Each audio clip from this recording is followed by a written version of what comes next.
শনিবারের সন্ধে। শনিবার দিন কোন সত্যের পর্দা সরবে, কোন সত্যিটা সামনে আসবে? বেলডাঙ্গা সত্যি, বাজেটের সত্যি, নাকি সব সরিয়ে শুধু মানুষের সত্যি? নেতার দাবি করা ভিড়ের মাঝেই আমাদের চোখ খুঁজছিল ভোটার, সাধারণ মানুষ, জনতা, যারা এসেছেন ওই ভিড়ে। কিসের টানে, কি করতে? সত্যি কি তারা হুমায়ুনে আস্থা রেখে এসেছেন?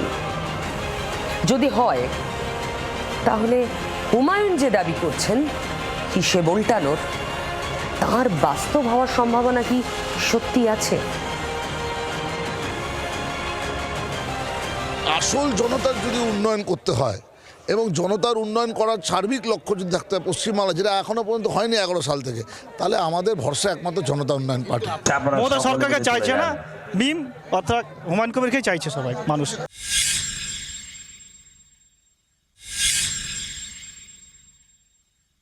এআইএমআইএম সদস্যরা তারা হিন্দুস্তান জিন্দাবাদ এই ধ্বনিতে মুখরিত হলেন, কিন্তু তার পাশাপাশি জানিয়ে গেলেন যে প্রত্যেকটি সংখ্যালঘু মানুষকে এরপর থেকে যে কোনো অত্যাচারের প্রতিবাদে ইটের জবাব পাথরে দিতে হবে।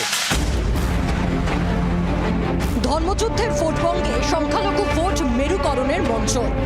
সংখ্যালঘু অধ্যুষিত মুর্শিদাবাদের সেই সভায় বাংলায় নতুন পরিবর্তনের আশায় উপস্থিত হয়েছিলেন সাধারণ ভোটাররা। ভরতপুরের বিধায়ক হুমায়ুন কবিরের জনতা উন্নয়ন পার্টির সভা। সেই সভায় হুমায়ুন কবিরের পাশে মিমের রাজ্য সভাপতি ইমরান সোলামকে। বেলডাঙ্গার সেই সভায় উপস্থিত হিন্দু ভোটারও তৃণমূল বিজেপির বিকল্প শক্তির পক্ষে সওয়াল করলেন। ভারতীয় জনতা পার্টি হোক কি তৃণমূল কংগ্রেস হোক, মানে মা মাটি মানুষের সরকার।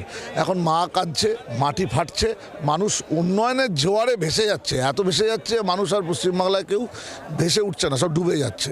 আর ভারতীয় জনতা পার্টি সবকা সাথ সবকা বিকাশ করতে গিয়ে বিশ্বাসটা হারিয়ে ফেলেছে। কারণ বিশ্বাস আর এখন সব মানুষের প্রতি নেই। তারা একনায়কতন্ত্র এবং এক শ্রেণীর দিকেই তারা লক্ষ্য রাখছে। আমি নিজে একজন সনাতন ধর্মাবলম্বী, তাও আমি বলছি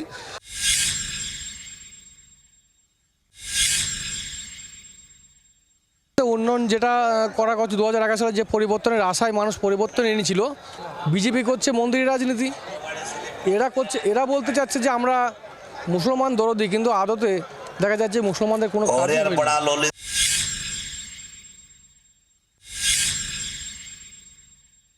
সবাই চাচ্ছে যে ভোটটা এখনই চলে আসুক, কাল হলে কালই হুমায়ুন সাহেবকে ভোটটা তুলে দেবে।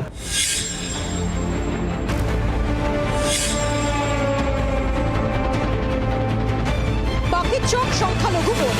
শাসক তৃণমূল কংগ্রেসের সংখ্যালঘু ভোটে থাবা বসাতে মুর্শিদাবাদে বাবরি মসজিদের শিলান্যাসের পর এবার আসাউদ্দিন ওয়াইসির হাত ধরলেন হুমায়ুন কবির।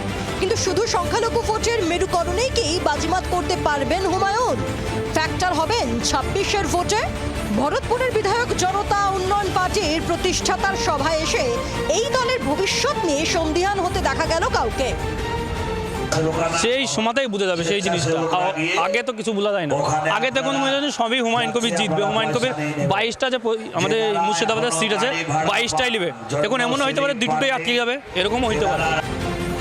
তৃণমূল থেকে আজীবন সাসপেন্ড হওয়ার পর নতুন দল গঠন করে নিজেকে রাজ্য রাজনীতির আগামী দিনের মসিহা বলে দাবি করেন হুমায়ুন কবির।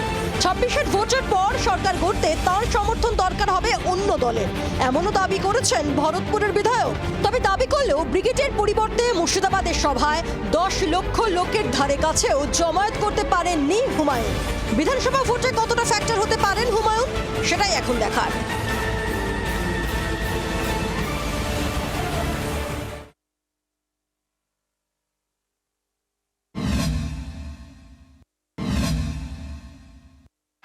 ছাব্বিশের বিধানসভা ভোটের আগে ধর্মযুদ্ধের সরগরম বঙ্গ রাজনীতি। বিজেপির তা সিন্ধুত্ব, তো তৃণমূলের নজরে সংখ্যাগুরু সংখ্যালঘু দুই ভোটই। হুমায়ুন কবিরের জনতা উন্নয়ন পার্টি ও আসাউদ্দিন ওয়াইসির মিল হাত মিলালো শাসকের সংখ্যালঘু ভোটে থাবা বসাতে। শাসক বিরোধী মেরুকরণে ব্যস্ত, কারণ রাজ্যে সংখ্যাগুরু ভোটের মতোই সংখ্যালঘু ভোটও বড় ফ্যাক্টর। রাজ্যে 30% বেশি সংখ্যালঘু ভোট। ৭৪টি বিধানসভা আসনে সংখ্যালঘু সম্প্রদায়ের জনসংখ্যা 40%-এর বেশি। মুর্শিদাবাদ, মালদা, উত্তর দিনাজপুর সংখ্যালঘু অধ্যুষিত জেলা। মুর্শিদাবাদের সংখ্যালঘু ভোট 67 থেকে 70%, মালদায় সংখ্যালঘু ভোট 55 থেকে 60%, উত্তর দিনাজপুরের সংখ্যালঘু ভোট 52 থেকে 55%।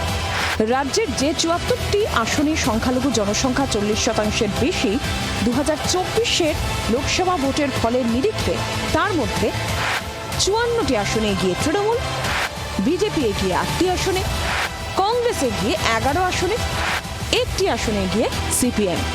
25%-এর বেশি সংখ্যালঘু ভোট এমন 146টি বিধানসভা আসনের 109টিতে এগিয়ে তৃণমূল। 21-এর বিধানসভা ভোট বা 24-এর লোকসভা ভোটে সংখ্যালঘু অধ্যুষিত আসনে ভালো ফল করেছিল ঘাসফুল। একমাত্র ভাঙড় আসনটি দখল করেছিল আইএসএফ। রাজ্যের সংখ্যালঘু ভোটের অধিকাংশ নিয়েই ভোটের ময়দানে লড়াইয়ে নামে শাসক তৃণমূল। শাসকের সেই ভোট ব্যাংকে চির ধরানোর কৌশল নিয়েই আসরে হুমায়ুন কবির থেকে মিম আইএসএফ। 26-এ সংখ্যালঘু ভোট ভাগ হয় কিনা সেটাই দেখার। আচ্ছা, হুমায়ুন যেভাবে গর্জেছিলেন সেভাবেই বসালেন। 10 লাখ লোক বেলডাঙ্গায় হলো। বেলডাঙ্গায় ওই কোট আনকোট মব তারাই ভিড় জমালো, নাকি এরা সত্যি ঝাড়াই বাছাই করা ভোটার?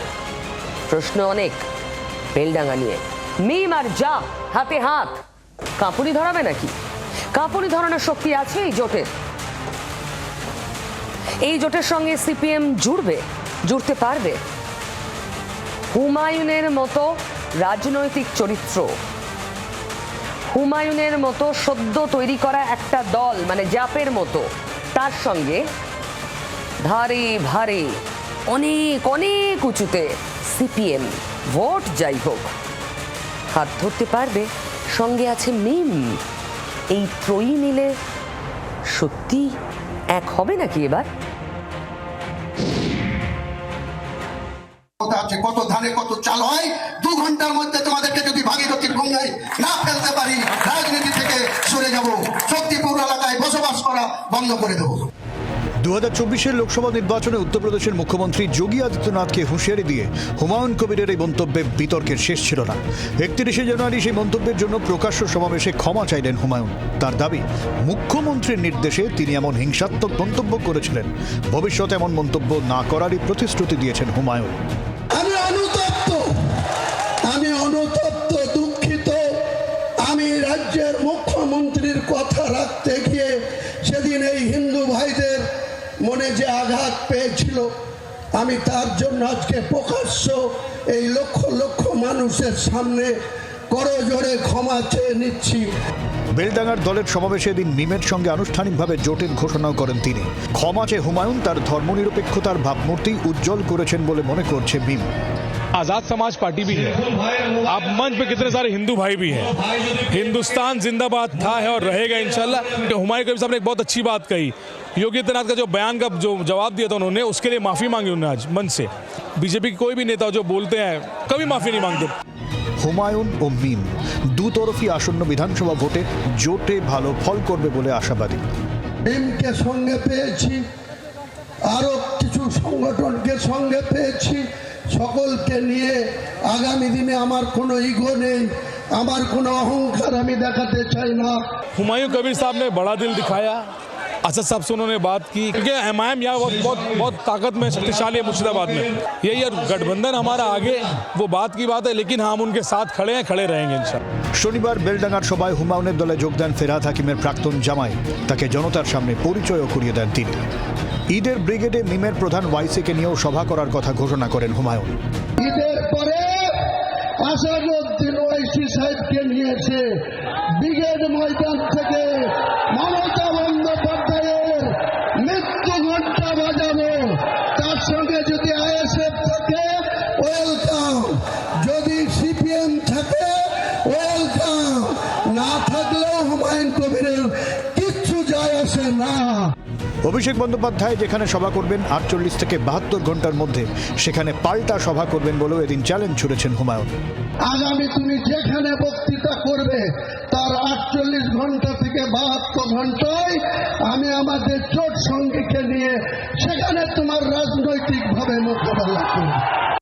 হিন্দু বুথের তুলনায় মুসলিম বুথে ভোটের হার বেশি, আর এই অঙ্কেই যে তিনি সংখ্যালঘু ভোট কাটতে তৈরি হচ্ছেন তার বার্তাও এদিন হুমায়ুন দেন।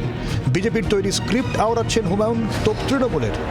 প্রত্যেকটা 1000 মুসলমান বুথে ভোট পোল হয় 80 থেকে 88, 90%। 33% মুসলমান ভোট আছে বাংলায়। মমতা ব্যানার্জি যেখানে ভবানীপুরে নির্বাচিত হয় সেখানে হাইয়েস্ট ভোট কত পার্সেন্ট হয় জানেন? 58%। বিজেপির হাতে তামাক খেয়ে আসল বিজেপি বিরোধী তৃণমূলের ভোট ভাগ করতে বিভ্রান্তি ছড়াতে বিজেপির তৈরি করে দেওয়া স্ক্রিপ্টে হুমায়ুন কবিররা কি বলছেন সেটা নিয়ে প্রকৃত বিজেপি বিরোধী মুসলমানরা কেউ মাথা ঘামাবেন না। মিমের সঙ্গে হুমায়ুনের জোটে তৃণমূলের দিকেই আঙুল তুলেছে বিজেপি। এর জন্য দায়ী হচ্ছে মমতা বন্দ্যোপাধ্যায়। মিমের মতো সাম্প্রদায়িক একটি রাজনৈতিক দল এখানে আসতে পারছে, তার কারণ হচ্ছে একটাই, সেটা হচ্ছে মমতা বন্দ্যোপাধ্যায় এই তোষণের রাজনীতি শুরু করেছেন বাংলাতে, তার ফল এটা। বাংলায় ভোটে মেরুকরণের হাওয়া এবার প্রবল। মেরুকরণের রাজনীতিতে হুমায়ুন ও মিম কতটা ফায়দা তুলতে পারে সেটাই এখন দেখার।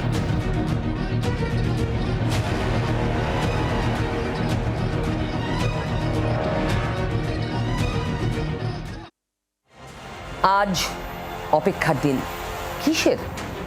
আরে বাজেট, দেশের বাজেট, ইউনিয়ন বাজেট। গোটা দেশবাসীর জন্য কি পাওয়া যাবে আগামী একটা বছর, তার বাজেট। বাংলায় ভোট, বাংলার প্রত্যাশার বাজেট। চলুন না আমরা আশা ভরসা নিয়ে কথা বলি।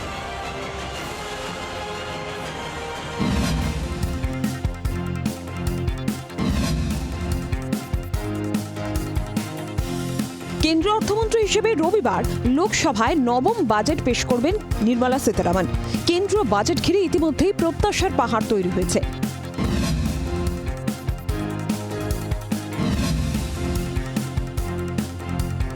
গত বছরে কেন্দ্রীয় বাজেটে 12 লক্ষ টাকা পর্যন্ত আয়কর ছাড়ের ঘোষণা করেছিল কেন্দ্রের নরেন্দ্র মোদী সরকার।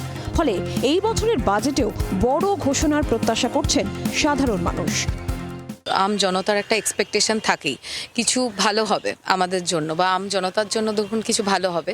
তা আমার অ্যাজ আ কমনার আমার যেরকম মনে হয় যে সবসময় চিন্তা করা উচিত হচ্ছে একদম মিডল ক্লাস লোকেদের জন্য, বা ধরুন লোয়ার মিডল ক্লাস তাদের জন্য। চাল, ডাল, তেল, সবজি থেকে ওষুধ, নিত্য প্রয়োজনীয় জিনিসের দাম বেড়ে চলায় সংকটে মধ্যবিত্ত। কেন্দ্র বাজেটে জিনিসপত্রের দাম কমার দিশা থাকবে আশা করছেন মধ্যবিত্ত। আমাদের প্রত্যাশা জিনিসপত্রের দাম কমুক, আমরা মধ্যবিত্ত সমাজ যাতে খেয়ে পড়ে একটু বাঁচতে পারি। প্রত্যাশা তো অনেক কিছুই আছে সরকারের কাছে। আমাদের নিত্য নৈমিত্তিক যা জিনিসপত্র সেগুলোর দাম যদি একটু কমে, তার সাথে গ্যাসের যে মূল্য দিন দিন বেড়ে চলেছে, তাতে তো সাধারণ মানুষের খুব প্রাণ ওষ্ঠাগতই বটে। প্রত্যাশা একটাই, যে জিনিসপত্রের যে ঊর্ধ্বমুখী দাম, সেই দামটা সাধারণ মানুষের জন্য যাতে কম হয়। গ্যাসের দাম কোথায় ছিল, কোথায় গেছে? পেট্রোল ডিজেলের দাম কোথায় ছিল, কোথায় গেছে? কোনো তো কিচ্ছু লাভ হয় না। নিত্য প্রয়োজনীয় জিনিসের দাম কোথায় আজকে? মানুষ কি করবে, কোথায় যাবে? চারিদিকে হাহাকার। লোকের যা রোজগারের সীমাটা, এর কোনো শেষ নাই। রোজগার কিচ্ছু হচ্ছে না। সোনার দাম, সাধারণ মানুষের মেয়েদের বিয়ে, যে সোনার দাম অত্যাধিক পরিমাণে যে বেড়েছে, যার যে গ্রোথ 1,56,000 10 গ্রাম 22 ক্যারেট, কেন্দ্র সরকার যদি এটাকে হস্তক্ষেপ না করে, আগামী দিনে মানুষ সোনা কেনার থেকে বঞ্চিত হয়ে যাবে। চলতি বছর বাংলায় বিধানসভা ভোট, বন্দে ভারত স্লিপার সহ বেশ কয়েকটি ট্রেন পেয়েছে বাংলা। এবার কেন্দ্রীয় বাজেটে বাংলার ভাগ্যে কিছু জোটে কিনা সেদিকেই নজর সকলের। পশ্চিমবঙ্গ রাজ্য যাতে খুব সুষ্ঠুভাবে যাতে পরিচালনা করতে পারে, তার জন্য অর্থের খুব প্রয়োজন। তার সেই অর্থ বিশেষ করে শিক্ষা খাতে, স্বাস্থ্য খাতে, এবং বিশেষ করে যেহেতু আমরা লেখালেখি করি প্লাস লাইব্রেরিতে চাকরি করি, সেই জন্য লাইব্রেরি খাতে যদি একটা বড় রকমের অর্থ বরাদ্দ হয়, তাহলে সার্বিক উন্নতি হবে। বাংলা তো প্রত্যেকবারেই কিছু পায় না, বঞ্চিত হয়। তো এবারে দেখি ভোটের আগে বাংলা কিছু পায় কিনা।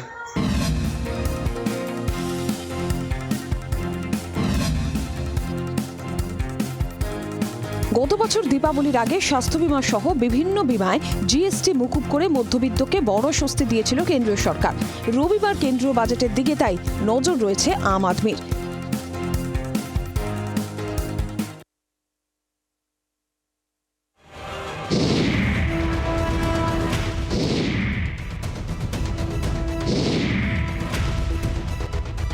আন্তর্জাতিক অর্থনীতি ও ভূ রাজনৈতিক টালমাটাল পরিস্থিতির মধ্যেই ভারতের আর্থিক বৃদ্ধির হার সন্তোষজনক।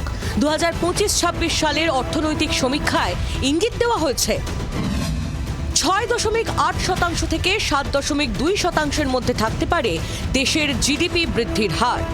তবে মার্কিন প্রেসিডেন্ট ডোনাল্ড ট্রাম্পের শুল্ক ত্রাসে আর্থিক বৃদ্ধির হারের উল্টো পথে হাঁটছে টাকার দাম। চলতি বছরের শুরুতেই সর্বনিম্ন স্তরে নেমেছে টাকার দর।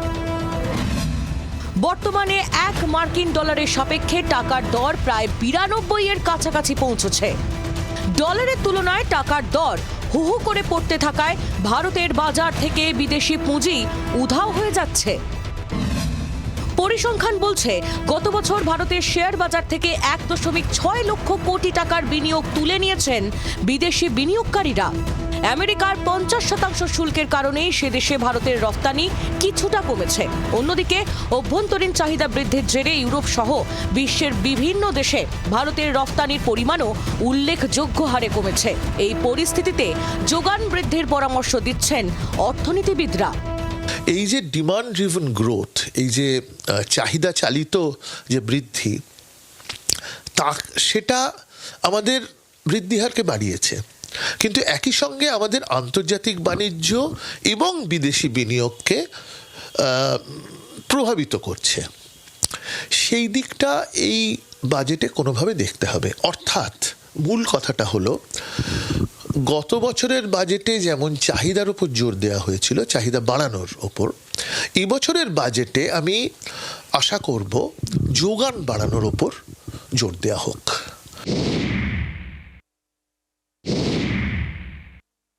তাদের ব্যবসায়িক অবস্থা দিনকে দিন খারাপ হচ্ছে, কারণ আমেরিকার সঙ্গে ভারতবর্ষের বৈদেশিক বাণিজ্যের সম্ভাবনাটা ক্ষীণ হয়ে গেছে। ভারতবর্ষের বাজারে চাহিদাটাকে যাতে আরও বাড়ানো যায়, যাতে যারা ম্যানুফ্যাকচারিং সেক্টর আছেন তাদেরকে যাতে উদ্বুদ্ধ করা যায়, তাদের জন্য যাতে আয়করে কিছু ছাড় দেওয়া যায়, সেটা কিন্তু সরকার দেখতে পারে। সব মিলিয়ে কেন্দ্রীয় বাজেট নিয়ে যেমন সাধারণ মানুষের প্রত্যাশার পাহাড় রয়েছে, তেমনি শিল্পপতি, বিনিয়োগকারী, কর্পোরেটদেরও প্রত্যাশার শেষ নেই। রবিবার বাজেটে কেন্দ্রীয় সরকার সমস্ত দিক নজরে রেখে কি ঘোষণা করে বা কি ছাড় দেয়, এখন সেদিকেই নজর সকলের।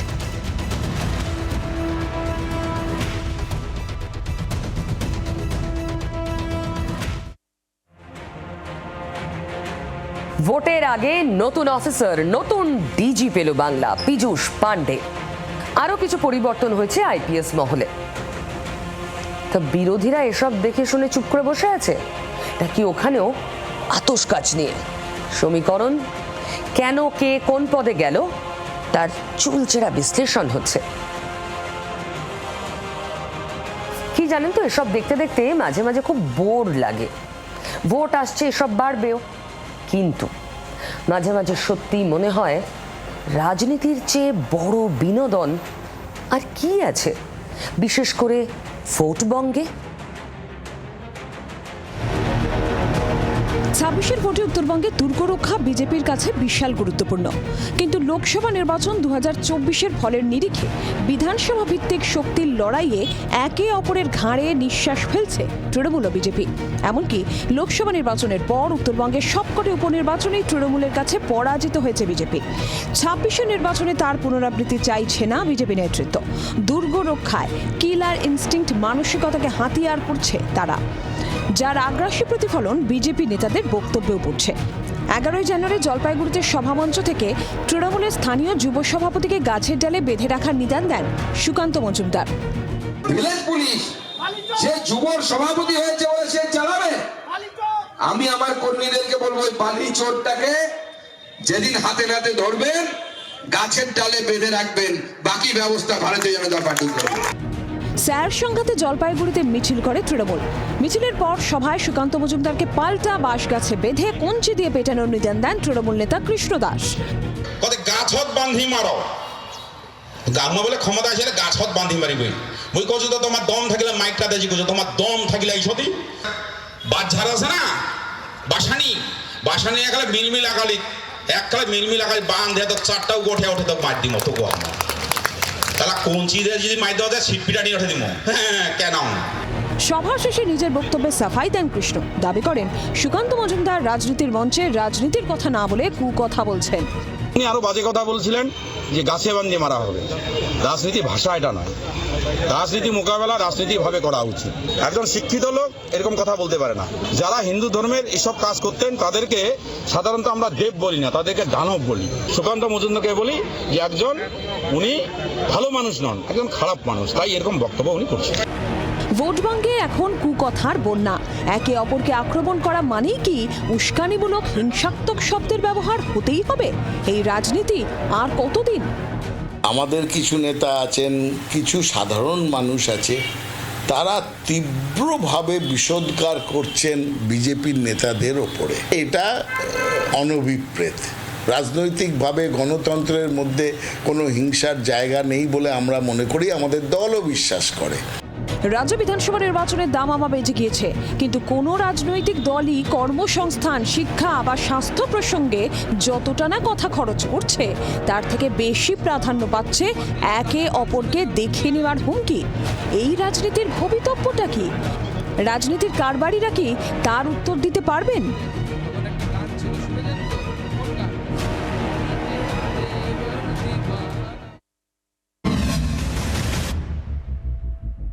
বিজেপি করেন তাদের পরিবারের সদস্যরা, আর তাতেই জলে মারার চেষ্টা। এই অভিযোগেই শোরগোল পড়ে গিয়েছে হুগলির গোঘাটে। গোঘাটের শাওড়া পঞ্চায়েতের বাগপাড়া এলাকায় বিজেপি সমর্থক 7টা পরিবারে বাস। বাড়িতে জল জীবন মিশন প্রকল্পের কল বসানো হয়েছে, কিন্তু তা দিয়ে জল পড়ে না। অভিযোগ, শুধুমাত্র বিজেপি করায় তাদের সামাজিকভাবে বয়কটের চেষ্টা চলছে। পঞ্চায়েত সদস্য হিরুলাল বাগ কলকাঠি নাড়ছেন বলে অভিযোগ। পাড়ার কল থেকেও জল নিতে দেওয়া হচ্ছে না। সজলধারা প্রকল্পের সুবিধা থেকেও বঞ্চিত এই পরিবার। এ ব্যাপারে শাওড়া পঞ্চায়েত প্রধানকে জানিয়েও কোনো সুরাহা হয়নি বলে অভিযোগ। সরকারের মিনি যেটা দিয়েছে সেটা আমাদেরকে জল খেতে দেবে না। কে দেবে না? মেম্বার। কেন বলতে আমার শাশুড়ি বিজেপি করে, নিজেরা চালাবে মিনি, কিন্তু আমরা জল আনতে গেলে তখনই আবার যতবার আসবো টিটকারি বটকারি, সবসময় ওদের টিটকারি বটকারি লেগেই আছে। আমাদেরকে জল খেতে দিচ্ছে না। ওই হচ্ছে হিরুলাল বাগ মেম্বার। কেন দিচ্ছে না? আমরা বিজেপি পার্টি করি আর ওরা সব 3 আঙুল করে বলে এই তারিখ। আমরা বিজেপি করি যে 1 বছর ধরে, 3-4 মাস হয়ে গেল। আমি আমার একটা কাকিমা বাউন দেয়, তাদের বাড়ি থেকে আমি জল চান খাওয়া পর্যন্ত সবই করি। ওদের বাড়িতে সরকারি প্রকল্পের জল পাচ্ছি না। যদিও অভিযোগ সম্পূর্ণ মিথ্যে বলে দাবি করছেন অভিযুক্ত পঞ্চায়েত সদস্য হিরুলাল বাগ। এটা সম্পূর্ণ কিন্তু মিথ্যা ভুল ধারণা। আপনাদেরকে বলতে চাইছি, এখনো বারবার বলছি, আপনার দরকার পড়লে আমার সংসদে 243 নম্বর সংসদে যান। কোন পাহাড়টায় জল আপনার সমস্যা হয়েছে আপনারা নিজেরা ঘুরে দেখুন। হ্যাঁ, যদি বলে হিরুলাল বাগ যে মেম্বার আমাদের পাড়াতে জল দেয়নি, আমি যেটা আপনারা মিডিয়া বন্ধুরা যেটা আমাকে বলবেন আমি সেটা মেনে নেব। এটা সম্পূর্ণটাই ভুল ধারণা। তৃণমূলের কাছ থেকে আপনারা কিছু ভালো আশা রাখেন কি? আমরা রাখি না।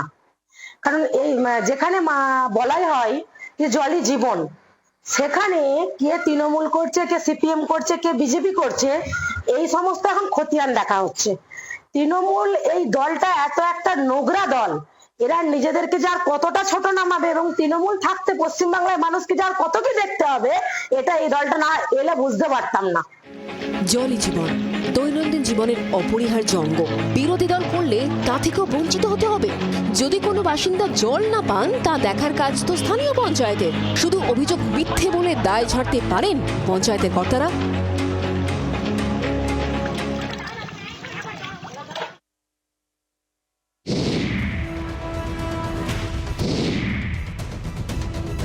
এই তো কয়েকদিন আগের কথা। বাঁকুড়ার খাতড়ার গাড়িতে একগাদা ফর্ম 7 সহ পাকড়াও বিজেপি নেতাকর্মী। বঙ্গ রাজনীতিতে চায়ের কাপে তখন তুফান। এবার অতীত থেকে চলে আসুন বর্তমানে। ভোটের মুখে লালমাটির জেলায় বিজেপির বাঁকুড়া সাংগঠনিক জেলা সভাপতির নামে একাধিক পোস্টার। শুধু পোস্টার নয়, পোস্টারে 6 লাভ।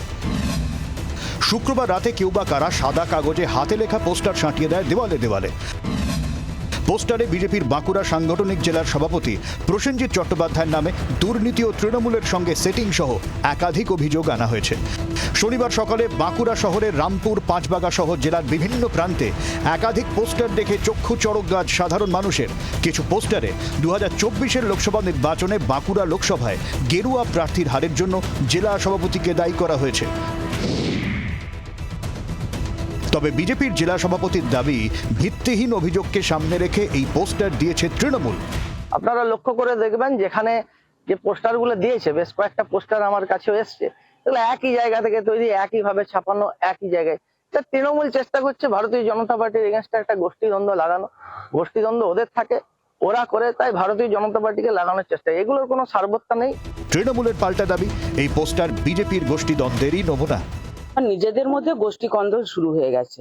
আমাদের এখানে বিজেপির 10-12টা গোষ্ঠী আছে, একটা প্রাক্তন এমপির গোষ্ঠী আছে, একটা এমএলএ এর গোষ্ঠী আছে, একটা জেলা প্রেসিডেন্টের গোষ্ঠী আছে, আরেক দিকের বা আপনার বিষ্ণুপুরের যে এমপি তার একটা গোষ্ঠী আছে। কত গোষ্ঠী দেখবেন এদের মধ্যে? ওরা বাস্তব কথাটা তুলে ধরেছে। এমনিতেই এসআইআর পর্বে তপ্ত লালমাটির জেলার রাজনীতি। 26-এর ভোটে হাড্ডাহাড্ডি লড়াইয়ের সম্ভাবনা 16 আনা। তার মধ্যে জেলার সর্বময় নেতার নামে পোস্টারে খুব একটা স্বস্তিতে নেই বিজেপি।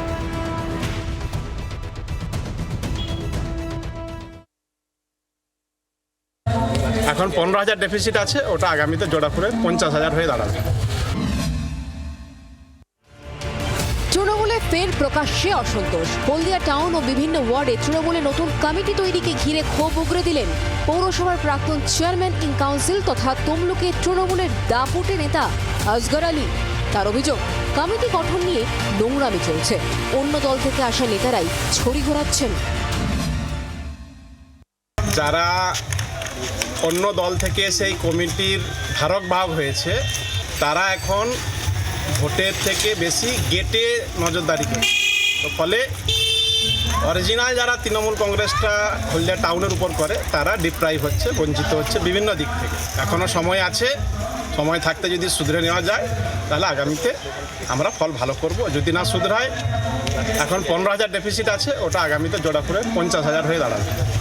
আসগরের মন্তব্যে হলদিয়া তৃণমূলের অন্দরে শোরগোল ফেলেছে। লক্ষ্য বল পেয়ে 6 হাঁকাতে দেরি করেনি বিজেপি। তৃণমূল কংগ্রেসের পশ্চিমবাংলার এপিজেড নেতারা জানেন যে 26-এ বিধানসভা ভোটে আর তৃণমূল কংগ্রেস পশ্চিমবাংলা ফিরে আসবে। যা তাদের মনের কথা সকলেই জানে। আজকে হয়তো আসগর আলী আগে বলে ফেলেছে, এটাই বাস্তব। ভারতীয় জনতা পার্টি ক্ষমতা আসলে এরা সকলেই জানে, সেই কথাটা আগামী দিনে বলে ফেলেছে। তৃণমূল নেতৃত্বের বক্তব্য, আসগর দল বিরোধী কাজ করেছেন। একই সঙ্গে গোষ্ঠী কন্দলের প্রশ্নে বিজেপিকেও বিদ্যে ছাড়েননি। আপনাদের মাধ্যমে আমরা বলছি, যারা এই ধরনের মন্তব্য করছে, দলের কিন্তু একটা শৃঙ্খলা রয়েছে। দল সব দিকে নজর রাখছে। যারা এই জাতীয় মন্তব্য করে দলকে বিড়ম্বনায় ফেলছেন, আগামী দিন দল নিশ্চিতভাবে তাদের বিরুদ্ধে ব্যবস্থা নেবে। এবং বিজেপি আগে নিজেদের ঘর সামলাক। নিজেদের নন্দীগ্রামে প্রলয় পাল ভার্সেস ওখানকার অঞ্চল মন্ডলের সভাপতিদের কি গন্ডগোল, ওরা আগে নিজেদের ঘর সামলাক, তারপরে তাকাবে তৃণমূল কংগ্রেসের দিকে। হলদিয়ার বিধায়ক তাপসী মণ্ডল 2021 সালে বিজেপির টিকিটে হলদিয়া বিধানসভা আসন থেকে জয়ী হয়েছিলেন। তাপসী মণ্ডল পেয়েছিলেন 1,04,000 ভোট। তৃণমূলের স্বপন নস্কর পেয়েছিলেন 89,000 ভোট। ব্যবধান ছিল 15,000-এর। আসগরের দাবি যদি সত্যি হয়, তাহলে 26-এ মেরে কেটে 50,000 ভোট পাবে তৃণমূল। শুধরে নেওয়ার পথে হাঁটবে জেলা নেতৃত্ব, নাকি শেষ পর্যন্ত নতুন কমিটিতে ভরসা রেখে হলদিয়ার দখল নেবে? তার উত্তরের জন্য অপেক্ষা করতেই হবে।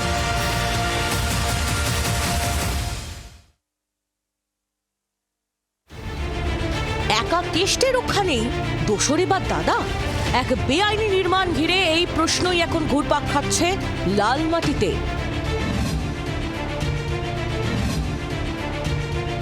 বোলপুর পুরসভার 5 নম্বর ওয়ার্ডের কালীমোহন পল্লী এলাকার প্রায় 2 বিঘার পুকুর বুঝিয়ে বেআইনি নির্মাণের অভিযোগ। পাঁচিল ঘিরে দিয়ে তোলা হচ্ছিল একের পর এক পিলার। এমনকি এই কাজে পৌরসভার জলের ট্যাঙ্ক ও গাড়ি ব্যবহার করা হচ্ছিল বলেও অভিযোগ। স্থানীয়দের বক্তব্য, স্থানীয় কাউন্সিলর তাপসী বাউরি ও তৃণমূল নেতা নরেশ বাউরি বেআইনি নির্মাণে জড়িত। এটা পুকুর ছিল, এটা তাপসী বাউরি আর নরেশ বাউরি বন্ধ করেছে। পুকুর ছিল 15 বছর আগে, এটা তাপসী বাউরি আর নরেশ বাউরি। প্রশ্ন উঠছে, পুরসভার নজর এড়িয়ে কিভাবে এত কাণ্ড ঘটে গেল? পিছনে কোনো প্রভাবশালীর মদত? বিরোধীদের দাবি, অনুব্রত মণ্ডলের দাদা সুব্রত মণ্ডল এই কাজের সঙ্গে যুক্ত থাকায় প্রশাসন নীরব ছিল। এই যে পুকুর বোঝানো, এইটা তো আমরা জানতাম 5 নম্বর ওয়ার্ডে সুব্রত মণ্ডল বলে একজনের সরাসরিভাবে যুক্ত আছে, এরা করছিলেন পুকুর। কি হলো এতদিন প্রশাসন কি করছিল? কেউ কোনো স্বার্থ, ব্যক্তিগত স্বার্থ ছাড়া এই দলটা করে না। ফলে দেখুন যে যিনি করছেন তার সঙ্গে নিশ্চয়ই তৃণমূলের কোনো বড় নেতা বা কোনো বড় নেতার মাথায় হাত আছে, তাছাড়া এটা চোর সরকার, এই তোলাবাজি সরকার এইভাবেই চালাচ্ছে। বোলপুর শহরের বুকে পুকুর কেন, অনেক কিছু নেই, সমস্যা আছে, এবং সবকিছু যে তোলাবাজি নিচ্ছে এই তৃণমূল সরকার। শেষ পর্যন্ত অবশ্য টনক নড়ে প্রশাসনের। অভিযোগ পেয়ে নির্মাণ বন্ধ করে বোলপুর পৌরসভা। আপাততভাবে এর ইতিবৃত্তান্ত এখনই বলা সম্ভব নয়। তো আমরা এই যে মোটামুটি যেটাই বা হয়ে থাকুক, এর জমির প্রকৃতি, পুকুর থাকুক, পাড় থাকুক বা শালি বাস্তু যাই হয়ে থাকুক, প্রাথমিকভাবে আমরা মালিক পক্ষগণকে পৌরসভায় ডেকে পাঠাবো কাগজপত্র নিয়ে, এবং পরবর্তীকালে তদন্ত সাপেক্ষে যেটা উঠে আসবে সেই অনুযায়ী পৌর কর্তৃপক্ষ ব্যবস্থা নেবেন। একটা সময় ছিল যখন অনুব্রত মণ্ডলের নির্দেশ ছাড়া বীরভূমে নাকি গাছের পাতাও নড়ত না। জেলযাত্রার পর সেই প্রতাপ কিছুটা কমেছে বটে, যদিও অনুব্রতের হাতেই এখনো জেলার রাশ। বীরভূমে তৃণমূলের কোর কমিটির আহ্বায়ক তিনি। তার দাদার বিরুদ্ধেই এবার অভিযোগ ওঠায় কাজ বন্ধ করে দিল পুরসভা।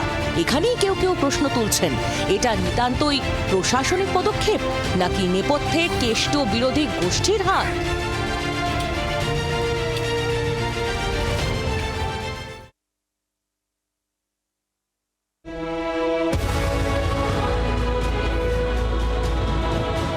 নিশুতি রাত, আচমকায় বিকট শব্দ। প্রথমটা ঠাউর করতে পারেননি আশেপাশের বাসিন্দারা। হুঁশ ফিরতেই বোঝা গেল তৃণমূল নেতার গাড়িতে বোমা বিস্ফোরণ হয়েছে।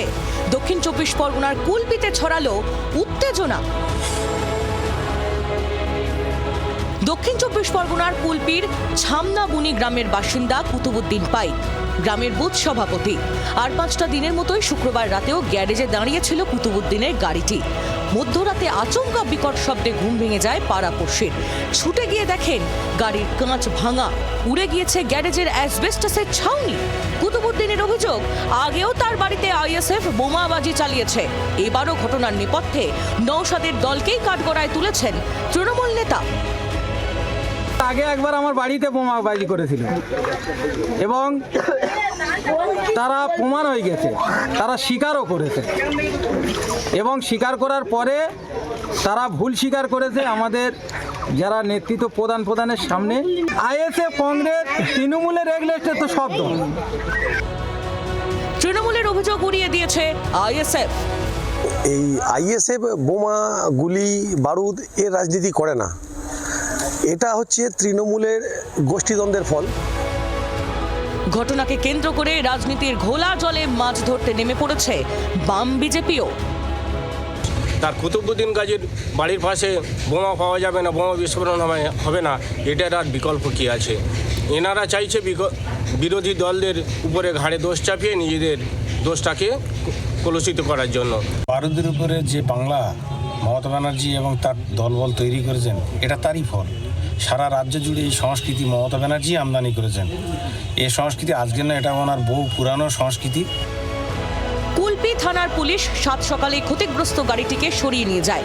এখানেই একাধিক প্রশ্ন উঠছে, কেন ফরেনসিক দল নমুনা সংগ্রহের আগে গাড়ি সরিয়ে নেওয়া হলো? কেন ঘটনাস্থল ঘিরে রাখা হলো না? কী ধরনের বিস্ফোরক ব্যবহার হয়েছিল তা কি করে জানা যাবে? গাড়িতেই যে বিস্ফোরক ছিল না তার নিশ্চয়তা কোথায়? পুলিশ অতি সক্রিয় হয়ে কোনো কিছু লুকোনোর চেষ্টা করছে না তো?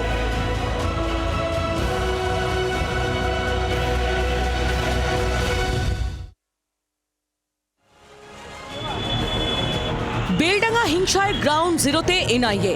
শনিবার এনআইএর 6 সদস্যের একটি দল বেলডাঙ্গা থানা এবং মুর্শিদাবাদে পুলিশ সুপারের দফতরে যায়।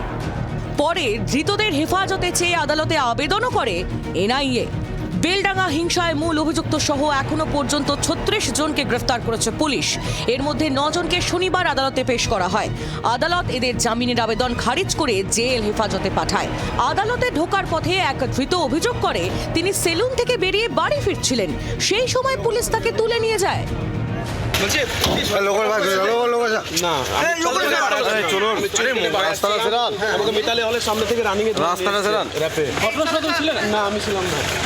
ওখানে যারা ছিল কাউকে চেনো? না, আমি কাউকে চিনি না, আমি রূপ সেলুনে চুল কাটছিলাম। আমাদের প্রেয়ারটাকে মাননীয় বিচারক খারিজ করেছেন এবং আসামির দিকে জেলে পাঠানোর জন্য ওরা জামিনের জন্য হিয়ারিং করেছিল, জজ সাহেব জামিন খারিজ করেছে।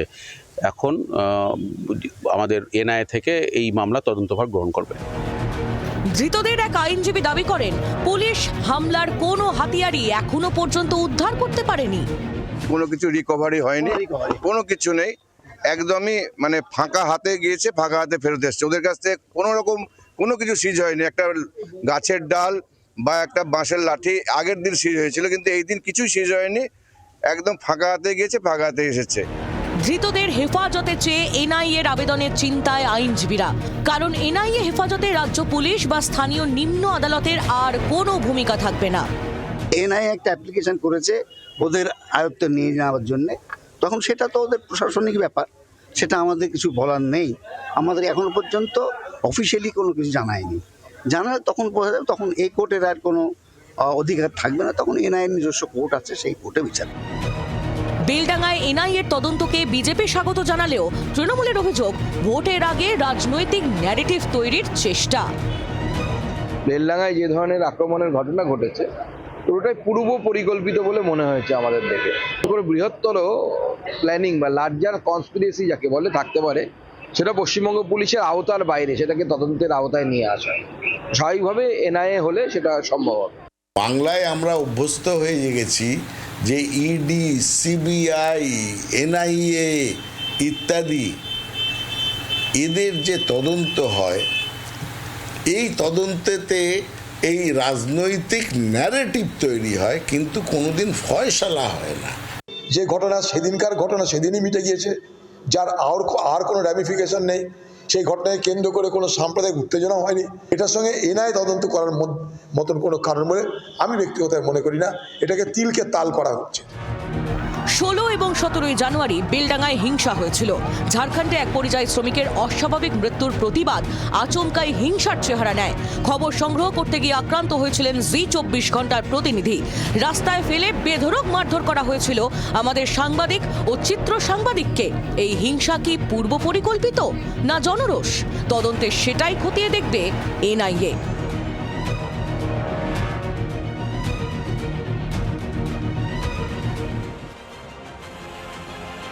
আজকের দিনটাকে আমরা বলতেই পারি সরগরম শনিবার।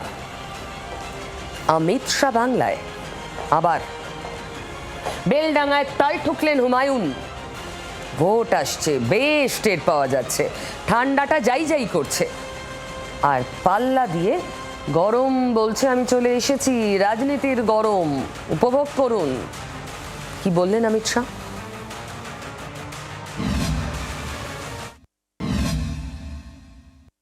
सिर्फ घुसपैठ नहीं रुकेगी, बंगाल से एक एक घुसपैठियों को चुन चुन कर वापस भेज दिया जाएगा।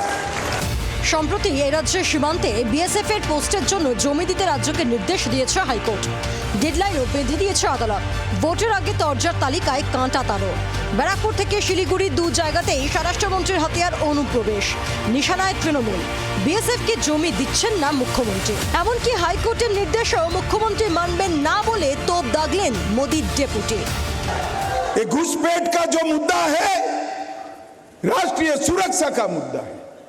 ये घुसपैठिए हमारे युवाओं की रोजगारी खा रहे हैं, हमारे गरीबों का चावल खा रहे हैं, और यहां आकर दंगे कराकर भारत को असुरक्षित कर रहे हैं। मैं आज कहकर जाता हूं, सिर्फ घुसपैठ नहीं रुकेगी, बंगाल से एक एक घुसपैठियों को चुन चुन कर वापस भेज दिया जाएगा। हाईकोर्ट का भी सुनकर जमीन नहीं देने वाली है ममता दीदी। Amit Shah is the most unsuccessful and failed home minister India has seen from the time we have gained independence. You have the most unsuccessful home minister after independence that the country has ever seen. So rather than politicizing an unfortunate incident, try and extend help and make sure such incidents are not repeated. মুখ্যমন্ত্রী মমতা বন্দ্যোপাধ্যায়কে নিশানা করার পাশাপাশি তিনি কড়া ভাষায় জানালেন মমতা বন্দ্যোপাধ্যায় চাইলে জমি দিন বা না দিন 31শে মার্চ তার মধ্যেই বিজেপির মুখ্যমন্ত্রী এসে 45 দিনের মধ্যে বিএসএফ এর হাতে জমি তুলে দেবেন। অনুপ্রবেশকারীদের শুধুমাত্র ধরা হবে, শনাক্ত করা হবে তা না, তাদের ফেরত পাঠানোর ব্যবস্থা করবে বিজেপির সরকার। ভারত বাংলাদেশ সীমান্ত 4096 কিলোমিটার জুড়ে রয়েছে। এর মধ্যে পশ্চিমবঙ্গে 2216 কিলোমিটার। বহু জায়গাতে সীমান্তে কাঁটা তার নেই। ওপার বাংলায় সাম্প্রতিক ঘটনার প্রেক্ষিতে আন্তর্জাতিক সীমান্ত কাঁটা তার দিয়ে মুড়ে ফেলতে তৎপর কেন্দ্র। পাশাপাশি জাতীয় সুরক্ষায় গুরুত্বপূর্ণ চিকেন স্নেক নিয়েও এদিন শিলিগুড়ির সভায় সরব হন অমিত শাহ। कुछ लोगों ने दिल्ली में नारे लगाए कि चिकन नेट को हम काट देंगे। क्यों भाई, कैसे काटोगे? ये कोई पिताजी का भूमि है क्या? ये भारत का भूमि है, कोई इसको हाथ नहीं लगा पाए। সামনেই বিধানসভা ভোট, তার আগে অনুপ্রবেশ নিয়েও তেতে উঠছে বঙ্গ রাজনীতি।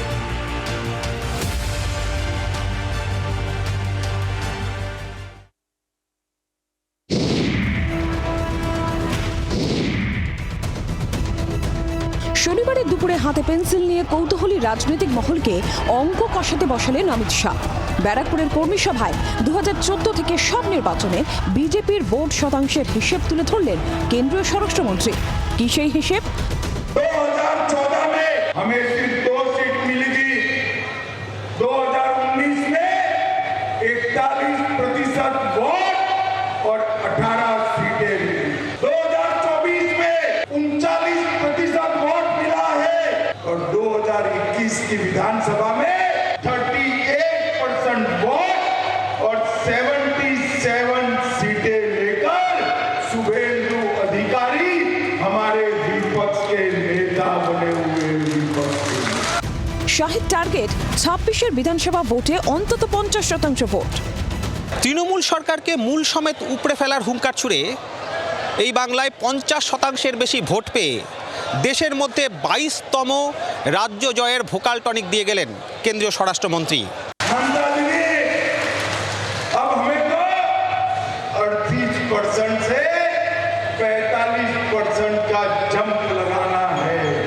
आप इस बार देखना, भारतीय जनता पार्टी का वोट से 50% से ज्यादा होने वाला है और प्रचंड बहुमत से हमारी सरकार बनने वाली है। देश के प्रधानमंत्री खुद बोले थे कि सबसे अच्छा प्रदर्शन हमारा बंगाल से होंगे। उसके बाद आपने देखा बहुत सारे एग्जिट पोल्स में भी बंगाल में 42 सीट्स में 30 सीट 32 सीट बीजेपी को दिया गया था। जब बैलेट बॉक्स खुला तब आपने देखा बाजी पलट गया। तो वो प्रेडिक्शन करेंगे, ये केडर को मोटिवेट करने के लिए एक उनका तरीका है। ব্যারাকপুরে যেখানে শেষ করেছিলেন শিলিগুড়ির কর্মী সভায়, সেখান থেকেই শুরু করলেন অমিত শাহ। উত্তরবঙ্গে এবার 28টি আসন পাবে বিজেপি, ভবিষ্যৎবাণীও করলেন কেন্দ্রীয় স্বরাষ্ট্রমন্ত্রী। भाजपा का वोट 4 गुना बड़ा है। मैं भले उत्तर बंग में 2026 में पहली बार आया हूं, मगर मैं यहाँ की राजनीतिक परिस्थिति को जानता हूं।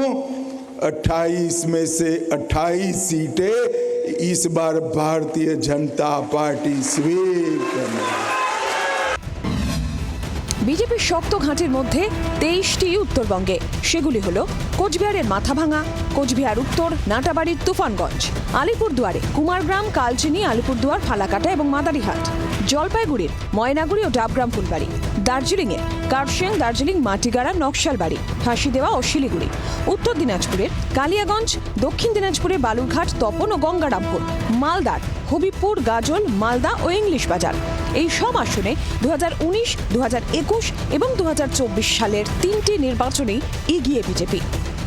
পাশাপাশি তার মুখে চলে এলো বাম জমানা এর থেকে ভালো ছিল। তৃণমূল কংগ্রেসের থেকে বামেদের ভালো হিসেবে সার্টিফিকেট দিয়েছেন কেন্দ্রীয় স্বরাষ্ট্রমন্ত্রী অমিত শাহ। आज मैं विश्वास के साथ कह सकता हूं, ममता दीदी आपसे तो वो कम्युनिस्ट अच्छे थे, आपने तो पूरा बंटाधार कर दिया। সিপিএম আমলে কিভাবে মানুষ অত্যাচারিত হয়েছে অমিত শাহর ধারণা নেই। অমিত শাহ বানতলা, ধানতলা, ছোট আঙারিয়া, চমকাইতলা, সিঙ্গুর, তাপসী মালিক এগুলো জানে না। সুশান্ত ঘোষের ডান হাতের ওই শুকুর আলীর ছেলে এখন বিজেপি করে। অমিত শাহর কাছে তো কেউ সার্টিফিকেট চাইনি, আর অমিত শাহ সার্টিফিকেট মমতা ব্যানার্জির খুব প্রয়োজন, এটা নিয়ে কোনো সন্দেহ নেই। সেই সার্টিফিকেটে আমাদের কোনো প্রয়োজন আছে বলে আমরা মনে করি। বিস্তর কাটাকুটির পর ভোটের অঙ্ক তো হলো, কিন্তু অঙ্ক মিলবে তো? অপেক্ষায় ইভিএম।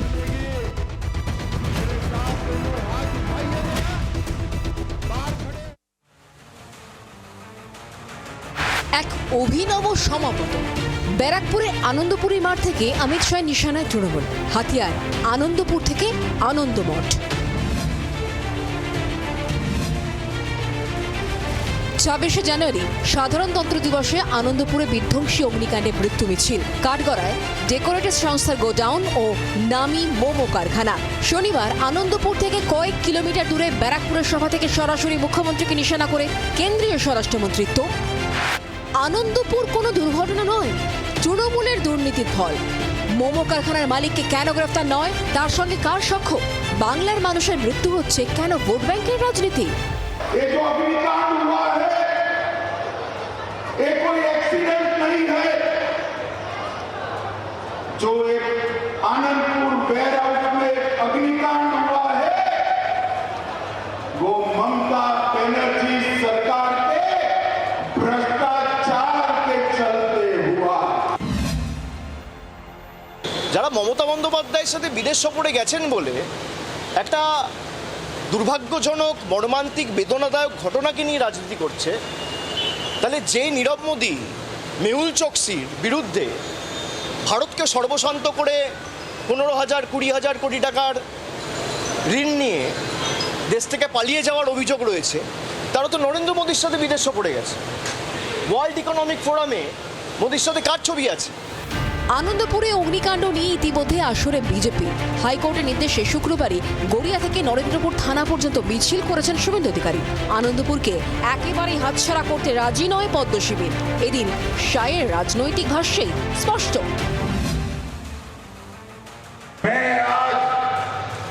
ममता जी को कहने आया हूं, पर्दा डालना है तो डालो ममता जी, पर्दा डालना है तो डालो। अप्रैल के बाद भाजपा सरकार आएगी और अग्निकांड के आरोपियों को चुन चुन कर हम जेल की सलाखों के पीछे। ব্যারাকপুর থেকে যেমন খুব একটা দূরে নয় আনন্দপুর, তেমনই কাছেই নৈহাটি, অর্থাৎ আনন্দমঠের লেখক সাহিত্য সম্রাট বঙ্কিমচন্দ্র চট্টোপাধ্যায়ের জন্মভিটে। কেসি নাগের অঙ্কের মতোই এদিন শাহের মুখে উঠে এলো বন্দে মাতরম। এক্ষেত্রেও রণংদেহী ভঙ্গিতে তার আঙুল মমতা বন্দ্যোপাধ্যায়ের দিকে। সংসদে বন্দে মাতরম নিয়ে আলোচনায় বিরোধিতা কেন তৃণমূল সাংসদদের? চাঞ্চল্যকর অভিযোগ কেন্দ্রীয় স্বরাষ্ট্রমন্ত্রী। वंदे मातरम पर जब पार्लियामेंट में चर्चा हो रही थी कि ममता बनर्जी के सांसद वंदे मातरम पर चर्चा का विरोध कर रहे थे, विरोध कर रहे। वंदे मातरम का विरोध ये बंगाल की भूमि सहन कर सकती है क्या? বন্দে মাতরমের গুরুত্ব আপনার কাছে শিখতে হবে না, কারণ আপনারা ব্রিটিশদের সময় থেকে 1980-85 সাল পর্যন্ত বন্দে মাতরম নামটাকে ঘেন্না করেছেন। আজকে নতুন করে গিরগিটির মতন রং পাল্টে বাংলায় ভোট চাই বলে বন্দে মাতরম বলে মানুষের মন ভোলানো যাবে না। সম্প্রতি সংসদে প্রধানমন্ত্রী সাহিত্য সম্রাটকে বঙ্কিমদা বলায় তুমুল সমালোচনা করেছিলেন তৃণমূল সাংসদরা। বঙ্গ সফরে এসে সেই বন্দে মাতরম ইস্যুতে offence is the best defence নীতি বেছে নিলেন মোদীর ডেপুটি।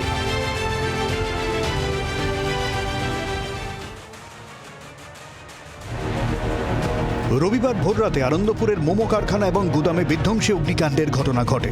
এক সপ্তাহ কাটতে চললেও এখনও দগদগে সেই ক্ষত। অগ্নিকাণ্ডের সময় গোডাউনে ঠিক কতজন ছিলেন তা নিশ্চিত নয়, তবে প্রতিদিনই বাড়ছে মৃতের সংখ্যা। শনিবার সেই সংখ্যা এসে ঠেকেছে 27-এ। ঘটনাস্থল থেকে বিপদ টিনের শেড, লোহার স্ট্রাকচার সরানোর কাজ চলছে।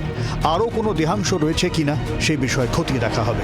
সেখানে দাঁড়িয়ে আর কোনো দেহাংশ রয়েছে কিনা এবং এখনো পর্যন্ত এই যে গোটা ঘটনাস্থল, সেখানে কিন্তু বিভিন্ন জায়গায় এখনো পর্যন্ত এই লোহার স্ট্রাকচার, টিন সমস্ত কিছু পড়ে রয়েছে এবং সেগুলো যতক্ষণ না পর্যন্ত সরিয়ে ফেলা হচ্ছে ততক্ষণ পর্যন্ত কিন্তু এর মধ্যে আরও কোনো দেহাংশ রয়েছে কিনা সেগুলো বোঝার উপায় নেই। এবং সেই কারণেই কিন্তু এই মুহূর্তে সেই যে ধ্বংসাবশেষ থেকে সেই সমস্ত টিনের যে শেডগুলো রয়েছে সেগুলো সরিয়ে ফেলার কাজ চলছে। অন্যদিকে লোহার স্ট্রাকচার যেগুলো বিপজ্জনকভাবে রয়েছে সেই লোহার স্ট্রাকচারও কিন্তু কাটার কাজ চলছে।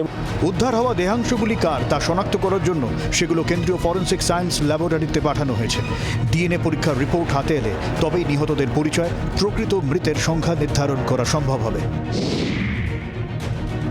অগ্নিকাণ্ডের তদন্তে 6 সদস্যের সিট তৈরি করা হয়েছে। বারুইপুর পুলিশ সূত্রে জানা গেছে, পুলিশ সুপার শুভেন্দ্র কুমার এবং অতিরিক্ত পুলিশ সুপার সৌম্যজিৎ বড়ুয়া নেতৃত্বে এই বিশেষ দলটি তদন্ত চালাবে। ঘটনার সব দিক খতিয়ে দেখতে ইতিমধ্যেই কাজ শুরু করেছে এসআইটি। অগ্নিকাণ্ডের ঘটনায় থেমে নেই রাজনীতিও। শনিবার ব্যারাকপুরের সভা থেকে আনন্দপুর নিয়ে সুর চড়ান অমিত শাহ।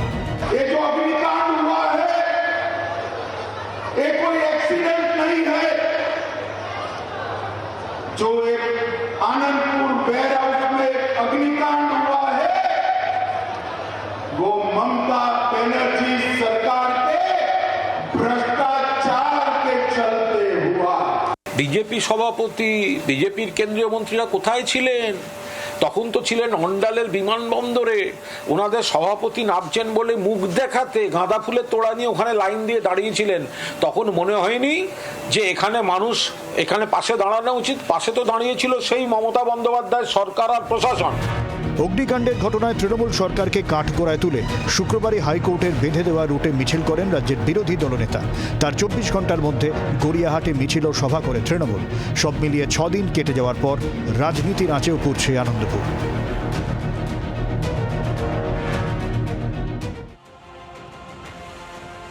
আজকাল ভোগান্তি কথাটা মাথায় এলেই তার সঙ্গে সঙ্গে চলে আসে স্যার। চতুর্দিক থেকে শুধু ভোগান্তি, হয়রানির অভিযোগ স্যারের বিরুদ্ধে। এদিকে দুর্দার করে নাকি শুনানি চলছে, বলছেন স্যার, কিন্তু ভোটটা কবে হবে বলছেন না। প্লিজ বলবেন স্যার, তালিকা কবে বেরোবে? অধীর আগ্রহে আছি।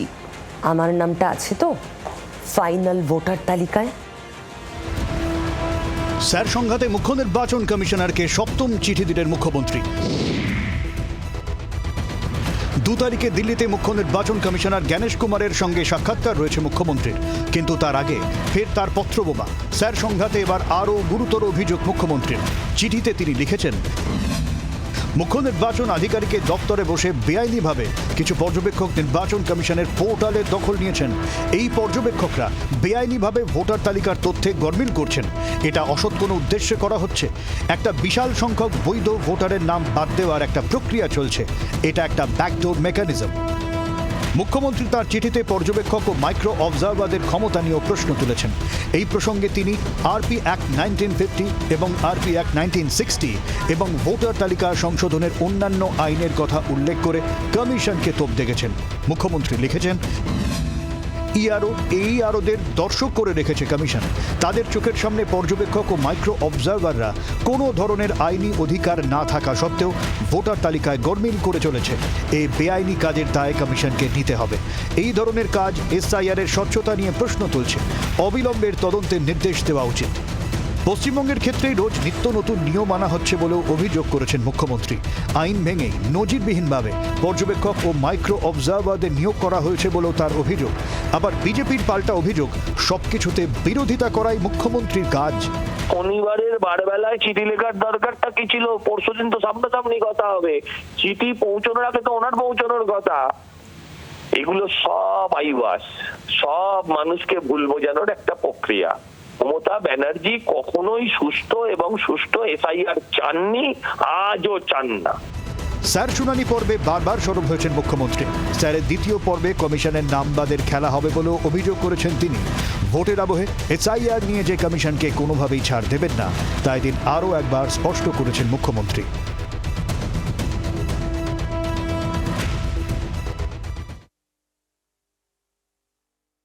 টুকরো খবর এক ঝলকে প্রতিদিনের মতো আজও।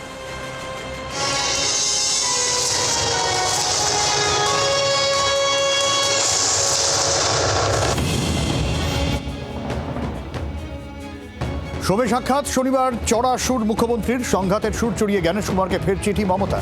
আইন ভেঙে মাইক্রো অবজারভার নিয়োগ, কয়েকজন পর্যবেক্ষকের ভূমিকায় প্রশ্ন। এবার বিজেপির ভোট শেয়ার 50% ওপরে চলে যাবে আত্মবিশ্বাসী শাহ। 26 সাল তৃণমূলকে বাই বাই বলার বছর। ব্যারাকপুর থেকে হুঙ্কার শাহ, তৃণমূলকে হারাতে পারবেন না, পাল্টা অভিষেক। বঞ্চনাস্ত্রে শাহকে টার্গেট অভিষেকের। আবাসে কত টাকা দিয়েছেন তালিকা প্রকাশ করুন। রিপোর্ট কার্ড প্রকাশের দাবিতে চড়া সুর অভিষেকের, পাল্টা তোপ বিজেপির। রবিবার লোকসভায় বাজেট, মূল্যবৃদ্ধি নিয়ন্ত্রণ থেকে কর্মসংস্থানে কি ঘোষণা? নির্মলার ঘোষণা ঘিরে চড়ছে প্রত্যাশার পারদ। কাল সকাল থেকে বাজেট দেখুন শুধুমাত্র জি 24 ঘন্টায়।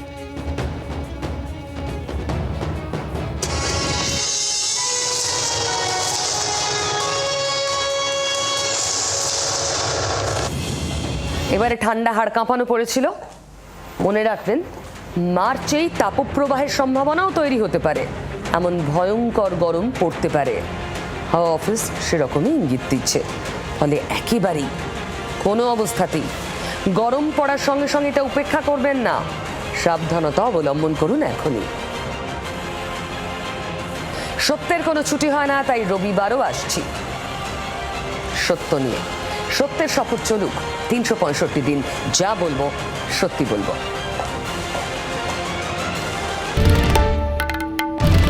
বাংলার আওয়াজ, বাঙালির আবেগ, জি 24 ঘন্টা।